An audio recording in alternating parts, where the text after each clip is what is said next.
Hello friends, കാരത്തക്കിളിക്കോടിലെ promo വീഡിയോയിലേക്ക് സ്വാഗതം ചെയ്യുന്നു.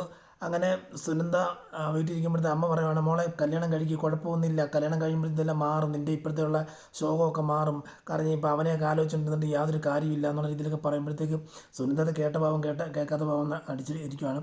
അത് കഴിഞ്ഞ് ഇപ്പുറത്ത് നോക്കുകയാണെങ്കിൽ നിധി സുധീഷിനോടും അനിയന്മാരെല്ലാം പറയുന്നുണ്ട്, എന്നാ എടാ നമ്മുടെ സുഭാഷേട്ടൻ ഭയങ്കര വിഷമമാണ് കേട്ടോ, അതായത് സുനന്ദയുടെ കാര്യത്തെ ആലോചിച്ചിട്ട് ഭയങ്കര വിഷമമാണ്, നമുക്ക് എന്തെങ്കിലും ചെയ്തേ പറ്റൂ, കാരണം ഇപ്പം നമ്മുടെ അടുത്ത് പറയാത്ത ഇരിക്കുക, കാരണം സുഭാഷേട്ടൻ ആ വിഷമം കാണിക്കാതിരിക്കുവാണ്, എന്തെങ്കിലും ചെയ്തേ പറ്റത്തുള്ളൂ എന്നൊക്കെ പറഞ്ഞുകൊണ്ടിരിക്കുമ്പോഴത്തേക്ക് അനിയന്മാരെല്ലാം കേട്ട് അനിയന്മാരും വിഷമിച്ചിരിക്കുകയാണ്, എന്താ ചെയ്യേണ്ടത് എന്നുള്ളതൊന്നും അറിയാതിരിക്കുമ്പോൾ. എന്നിട്ട് ഈ നിധി പറഞ്ഞിട്ട് പുറത്ത് അടുക്കള ഭാഗത്ത് കൂടെ ഇറങ്ങുമ്പോഴത്തേക്കും ഒരാളെ കണ്ട് ഞെട്ടിപ്പോവാണ്, ഞെട്ടിത്തിരിച്ച് നിൽക്കുകയാണ്, എന്താ ചെയ്യേണ്ടത് എങ്ങനെ ചെയ്യേണ്ടതെന്ന് അറിയാതെ ഞെട്ടിത്തിരിച്ച് നിൽക്കുകയാണ്. വേറെ ആരും അല്ല, അത് സുനന്ദയാണ്. സുനന്ദ രായക്ക് രാമായണം തൻ്റെ വീട്ടിൽ നിന്ന് സുഭാഷിനെ കാണാൻ വേണ്ടി വരുന്നൊരു സീനാണ് നമ്മൾ കാണുന്നത്. ഇപ്പോൾ കഴിഞ്ഞ് നമുക്ക് പ്രൊമോ വീഡിയോയിൽ, അത് വീക്കിലി പ്രൊമോ വീഡിയോയിൽ നമ്മൾ കണ്ടത് എന്താണെന്ന് വെച്ചാൽ രണ്ടുപേരുടെ കല്യാണം, അതായത് ഭയങ്കര ധൈര്യത്തോടെ രാത്രി രാമായണം കല്യാണം കഴിക്കുന്ന രീതിയിലുള്ളൊരു പ്രൊമോ വീഡിയോയാണ് കണ്ടത്.